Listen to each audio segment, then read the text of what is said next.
तो हेलो बच्चों, स्वागत करता हूं मैं आपके इस प्यारे से चैनल गुरुकुल गुरुजी में। और उम्मीद करता हूं आप स्वस्थ होंगे, मस्त होंगे और अच्छा होंगे और आप लोगों की पढ़ाई चल रही होगी। इसी क्रम में आप लोगों की पढ़ाई में तेज़ी करने के लिए मैं बहुत ही शानदार जो है टॉपिक लेकर आया हूं, जिसका नाम है बोर का परमाणु मॉडल।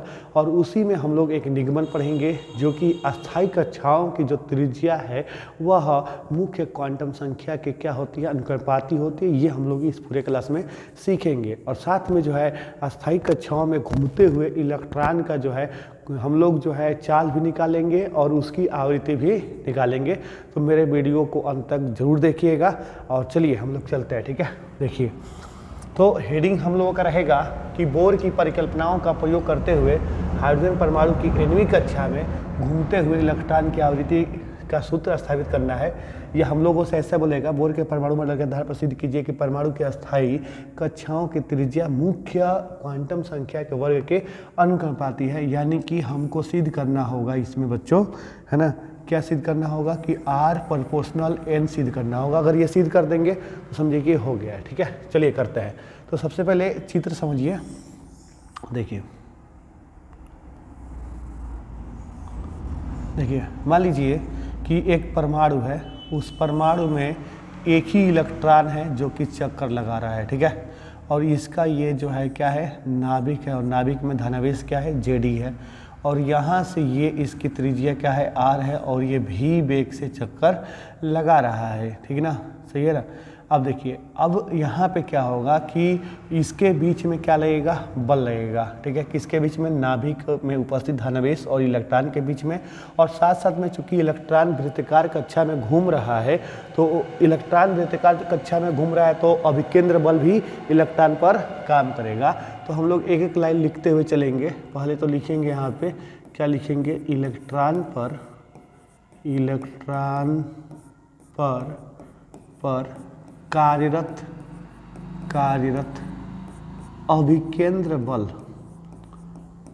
अभिकेंद्र बल निकालेंगे। सबसे पहले अभिकेंद्र बल, तो अभिकेंद्र बल का सूत्र क्या हो जाएगा, F बराबर, सूत्र आप लोग जानते हो क्या होता है, mv² अपान में क्या होता है, R होता है, सही है ना। तो ये आपका इक्वेशन क्या हो गया, 1 हो गया, ठीक है। क्लियर, बोलिए। अब हम लोग जो है इलेक्ट्रॉन और धनावेश, नाभिक में उपस्थित धनावेश और इलेक्ट्रॉन के बीच जो स्थिर वैद्युत बल लग रहा है उसको निकालेंगे। यहाँ पे लिखेंगे कि नाभिक का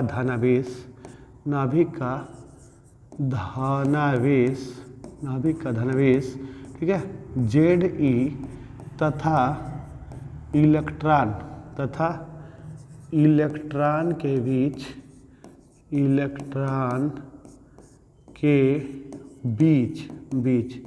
क्या निकालेंगे, वैद्युत बल निकालेंगे। क्या निकालेंगे, वैद्युत बल, ठीक है ना। तो वैद्युत बल क्या हो जाएगा बताइए। तो ये हो जाएगा F बराबर, ये हो जाएगा, आप फार्मूला पढ़े हो, 1/4πε0 होता है।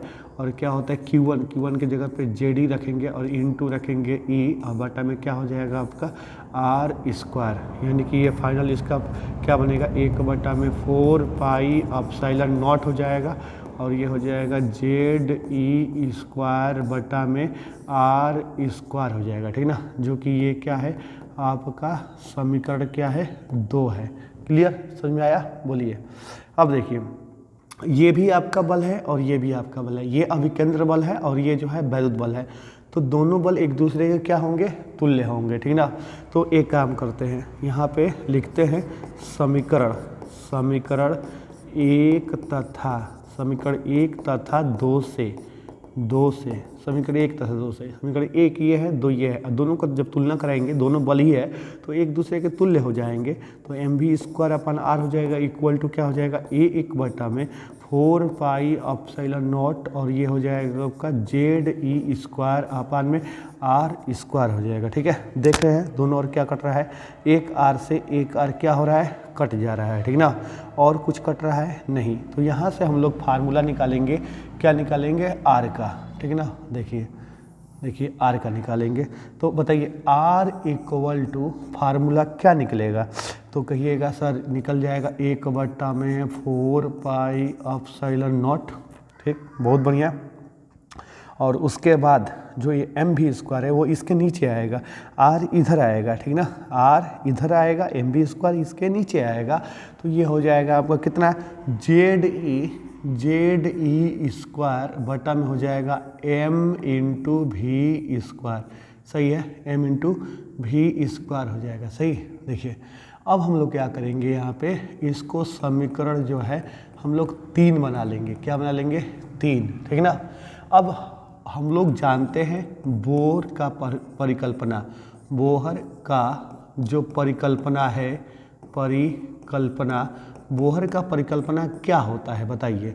आप कहोगे सर बोहर ने अपना परिकल्पना में बताया था कि कोई भी परमाणु में स्थित जो इलेक्ट्रॉन होता है केवल उन्हीं का छाव में चक्कर लगाता है जिनका जो कोणीय संवेग है, कोणीय संवेग का मतलब क्या होता है, mvr, वह क्या होता है h/2π का पूर्ण गुणज हो, ठीक ना, यानी कि NH बटा में क्या हो आपका 2π हो। ठीक है, अब यहाँ पे ये आपका r का मान उठाकर रख देंगे, लिखेंगे r का मान रखने पर, r का मान किससे, समीकरण 3 से, समीकरण 3 से रखने पर, समीकरण 3 से रखने पर जब रखेंगे तो बताइए कितना आ जाएगा, ये आ जाएगा आपका एम भी आ गया, आर की जगह पे ये पूरा उठा के रखेंगे तो ये हो जाएगा 1/4 पाई एप्सिलॉन नॉट, और यहाँ पे जेड ई स्क्वायर अपान में क्या हो जाएगा बताइए, अपान में हो जाएगा आपका एम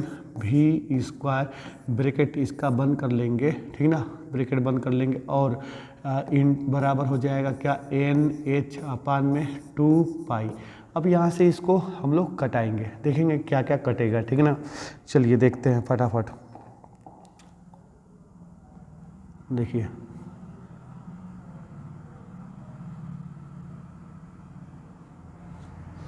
तो इसको हम लोग कटाएंगे, देखते हैं क्या कटता है, ठीक है। चलिए बताइए, यहाँ से भी से एक भी आपका यहाँ पे कैंसिल, सही है, 2π से 4π आपका 2 बार में कैंसिल, सही है, m से m भी कैंसिल, ये भी सही है। यहाँ पे क्या बचेगा, यहाँ बचेगा जेड ई स्क्वायर बटा में बचेगा आपका 2 एप्सिलॉन नॉट, और ये आपका एक भी बचेगा, इक्वल टू बचेगा आपका NH, तो यहाँ से भी का फार्मूला निकल जाएगा, कितना निकल जाएगा, जेड ई स्क्वायर अपान में 2 एप्सिलॉन नॉट NH, ये आपका भी का फार्मूला है। और मैं इसको समीकरण बना देता हूँ 4 समीकरण बना देता हूँ, ये आपका समीकरण हो गया आपका 4, तो ये 4 का सूत्र निकल गया ना। चलिए तो मैं थोड़ा सा इसको छोटा कर देता हूँ, आप लोगों को स्क्रीनशॉट लेना हो तो ले सकते हैं, ठीक ना। तो इसको या मैं ऊपर कर दे रहा हूँ, ठीक, देखिए तो ये थोड़ा सा मैं इसको ऊपर भगा रहा हूँ, स्क्रीनशॉट लेना हो तो ले लीजिएगा, ठीक ना, बोलिए सही है। अब यहाँ से हम लोग करते हैं, देखिए तो यहाँ से भी आ गया ना, तो अब इसी भी का मान, देखिए इसी भी का मान हम उठाकर समीकरण 3 में रख देंगे, ठीक है।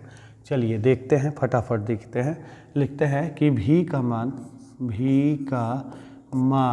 मान समीकरण किस में रखने पर, 3 में रखने पर, 3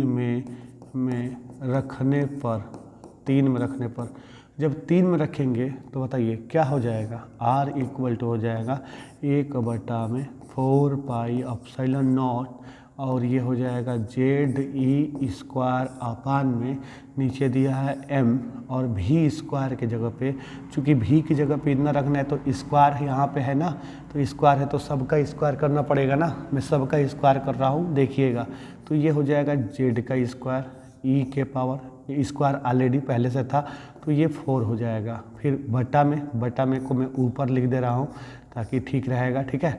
2 दूनी का क्या हो जाएगा 4, और एप्सिलॉन नॉट का हो जाएगा एप्सिलॉन नॉट स्क्वायर हो जाएगा, फिर एन स्क्वायर कर लेंगे, फिर क्या कर लेंगे एच स्क्वायर, इतना हो गया। अब यहाँ से देखिए कटता क्या है, अच्छा बताइए 4 से 4 कट गया, एक एप्सिलॉन नॉट से एक एप्सिलॉन नॉट कट गया, बोलिए सही है, सही है ना, बोलिए एक एप्सिलॉन नॉट से एक एप्सिलॉन नॉट कैंसिल हो गया। उसके बाद से आपका एक जेड से एक जेड कट गया, ठीक है, और ई के स्क्वायर से ये 2 कट जाएगा तो 2 यहाँ पे बचेगा, क्लियर, बोलिए। यानी कि फाइनली यहाँ पे क्या आने वाला है आर के जगह पे, तो ये आ जाएगा आपका ऊपर आ जाएगा एप्सिलॉन नॉट और ये आ गया आपका एन स्क्वायर, एच स्क्वायर आ जाएगा, फिर अपान कर लेंगे, नीचे में क्या आएगा, तो ये पाई बचा है तो पाई तो रहेगा ही पाई, और साथ में जो है आपका एम हो जाएगा, फिर एक जेड हो जाएगा और यहाँ पे ई का स्क्वायर हो जाएगा, क्या हो जाएगा ई का स्क्वायर, ठीक। यानी कि इसमें से अगर हम लोग जो है थोड़ा इसी फार्मूले को हम लोग कुछ ऐसे लिखें, देखिएगा ध्यान से, यहाँ दिख रहा है कि नहीं दिख रहा है बताइए, बताइएगा साइड में एक बार चेक कर लेता हूँ मैं, चलिए दिख रहा है, ठीक है ना, देखिए। तो मैं क्या करता हूँ अभी इसी फार्मूले को थोड़ा सही ढंग से लिखता हूँ, तो ये हो जाएगा आपका आर इक्वल टू, ठीक है ना, ये हो जाएगा आपका एप्सिलॉन नॉट एच अपान एच स्क्वायर अपान हो जाएगा, नीचे हो जाएगा आपका पाई हो जाएगा एम ई स्क्वायर, ये हो गया, इसको ब्रैकेट कर लेते हैं, ठीक, और एन स्क्वायर को बाहर करते हैं, एन स्क्वायर बटा में क्या हो जाएगा जेड। और यहाँ पे देखिए अगर मैं बात करूँ हाइड्रोजन परमाणु के लिए, हाइड्रोजन परमाणु के लिए बात करूँ, परमाणु के लिए, हाइड्रोजन परमाणु के लिए, तो इसके लिए जो जेड है उसका मान क्या होता है 1 होता है, इसके लिए जेड का मान 1 होता है। इसको उठा के इसमें रखूँगा मैं, तो आर इक्वल टू क्या होगा एप्सिलॉन नॉट एच स्क्वायर बटा में पाई एम ई स्क्वायर, और जो है ब्रैकेट करके इनटू हो जाएगा आपका एन स्क्वायर, ठीक ना। यहाँ पे आप देख सकते हैं कि जो आर है, आर प्रोपोर्शनल क्या मिल रहा है हम लोगों को, एन स्क्वायर मिल रहा है। मतलब यहाँ पे हम लोग लिख सकते हैं कि जो मुख्य जो है ना, जो अस्थाई कक्षा की त्रिज्या है, यहाँ पे लिख सकते हैं कि अस्थाई कक्षा की जो त्रिज्या है, अस्थाई कक्षा की जो त्रिज्या है वह मुख्य क्वांटम संख्या त्रिज्या आर, मुख्य क्वांटम संख्या n के वर्ग के क्या होता है अनुक्रमानुपाती होता है, ठीक है। ये सिद्ध हो गया। देखिए स्क्रीनशॉट ले सकते हैं, यहाँ पे ये बोला था ना, देखिए बोला है आपका परमाणु के अस्थाई कक्षाओं की त्रिज्या मुख्य क्वांटम संख्या के वर्ग के अनुपाती होता है। ये तो मैंने पूरा डिटेल निकाल दिया, ठीक। अब हम लोगों को निकालना है, इसमें क्या निकालना है हम लोगों को, आवृत्ति का भी सूत्र हम लोगों को निकालना है, ठीक है ना। चलिए आवृत्ति के बारे में सोचा जाए, ठीक है ना। चलिए थोड़ा मैं इसको ऊपर करता हूँ, ठीक। देखिए चलिए आवृत्ति के बारे में थोड़ा सा हम लोग सोचे, ठीक है। आवृत्ति, तो आवृत्ति को सोचने के लिए, ठीक ना, आवृत्ति सूत्र अगर हमें निकालना है तो इसको सोचने के लिए हमें क्या निकालना होगा, आवर्तकाल। अच्छा आवर्तकाल का सूत्र क्या होता है, टी इक्वल टू सूत्र क्या होता है भाई, आवर्तकाल जो दूरी होती है, दूरी कितना है 2πr और चाल कितना है v है, यही तो है। अगर हम r के जगह पे उठा कर रख देंगे ये पूरा इतना, ठीक ना, पूरा जो है इतना रख देंगे तो भी काम हमारा बन जाएगा, ठीक है। अगर हम आवृत्ति लिखते हैं, क्या लिखते हैं, आवृत्ति f बराबर होता है 1/t, यानी कि ये उल्टा हो जाएगा, तो f बराबर क्या हो जाएगा, एफ बराबर हो जाएगा आपका, ठीक है ना, इसको उल्टा करेंगे तो ये हो जाएगा भी बटा में 2 पाई आर हो जाएगा। एफ इक्वल टू भी बटा में 2 पाई और आर का मान उठा के यहाँ से रखते हैं, ठीक है। आर का मान कहाँ से उठा के रखना है, वहाँ फाइनल कहाँ आया है थोड़ा देख लिया जाए। फाइनल यहाँ आया है ना, ये इसको उठाकर जो है यहाँ पे रख देते हैं। क्या रखना है, एप्सिलॉन नॉट एच स्क्वायर। चलिए रखते हैं इसको, एप्सिलॉन नॉट, एक मिनट, ये हो जाएगा एप्सिलॉन नॉट एच स्क्वायर हो गया अपान में, और फिर एन स्क्वायर भी है ना, एन स्क्वायर और इनटू हो जाएगा ऊपर कितना, पाई एम ई स्क्वायर हो जाएगा, ठीक है।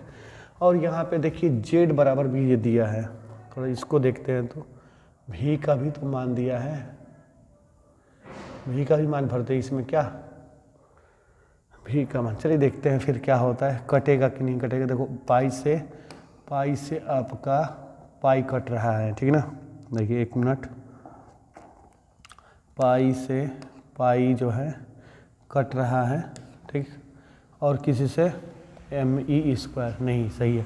तो एफ बराबर क्या दिख रहा है आपको, एफ बराबर दिख रहा है एम ई स्क्वायर बटा में नीचे क्या दिख रहा है, 2 epsilon naught H square N square, ठीक है, और इनटू दिख रहा है आपका भी की जगह पे उठा कर भरिए, तो ये हो जाएगा M E square upon 2 epsilon naught H square N square, और भी की जगह पे वहाँ से उठा के भरेंगे, ठीक है ना।